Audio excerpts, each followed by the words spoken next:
നമ്മളൊരു ഷോർട്സുമായിട്ട് വന്നിരിക്കുകയാണ്. അപ്പോൾ നമ്മൾ ഇന്ന് നോക്കാൻ പോകുന്നത് നമ്മൾ ഗ്രാനീനെ ഷോക്ക് അടിപ്പിച്ച് എങ്ങനെ ഉണ്ടാവും നോക്കാണ്. അപ്പോൾ നമ്മൾ ഗ്രാനീനെ ഗ്രാനി 2 ആട്ടോ ഗൈസ്. അപ്പോൾ ഗ്രാനീനെ ഷോക്ക് അടിച്ച് എങ്ങനെ ഉണ്ടാവും നോക്കാൻ പോവാണ്. അപ്പോൾ ലെറ്റ്സ് ഗോ. അപ്പോൾ എണീച്ചിട്ടുണ്ട്. നമുക്കിനി കട്ടിംഗ് ബ്ലേഡ്സ് വീൽ ക്രാങ്ക് കിട്ടിയാൽ മതി. നമ്മൾ അതിന് തിരച്ചിൽ പോവാണ്. ബസ് നമ്മൾ ഇതിലാണ് കേട്ടോ ഗ്രാനി ഷോക്ക് അടിപ്പിക്കാൻ പോകുന്നത്. സോ അത് കട്ടിംഗ് ബ്ലേഡ്സ് വേണ്ട, നമുക്ക് വീൽ ക്രാങ്ക് മാത്രം മതി. നമുക്ക് ഹാൻഡ് വീട്ടിട്ട് ഇതൊന്ന് ഫിക്സ് ചെയ്ത് കറക്കിയാൽ മതി. നമ്മൾ കറക്കിനി ഗ്രാനി അറിയാണ്ട് ഇവിടെ വെച്ച് വീഴ്ത്തി. അപ്പോൾ അതൊന്ന് ഗ്രാനി വരണം. ജസ്റ്റ് തുറന്നിട്ടുണ്ട്. ഇത് അടുത്ത് പോയി ഷോക്ക് അടിച്ച് നമ്മൾ ചാവും.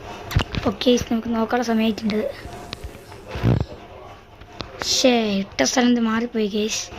ഓക്കെ, നമുക്ക് വാസ്തവം അറിയാൻ പോവുകയാണ്. ഗ്രാനിക്ക് ആക്ച്വലി ഷോക്ക് അടിക്കില്ല, അതുപോലെ തല്ലു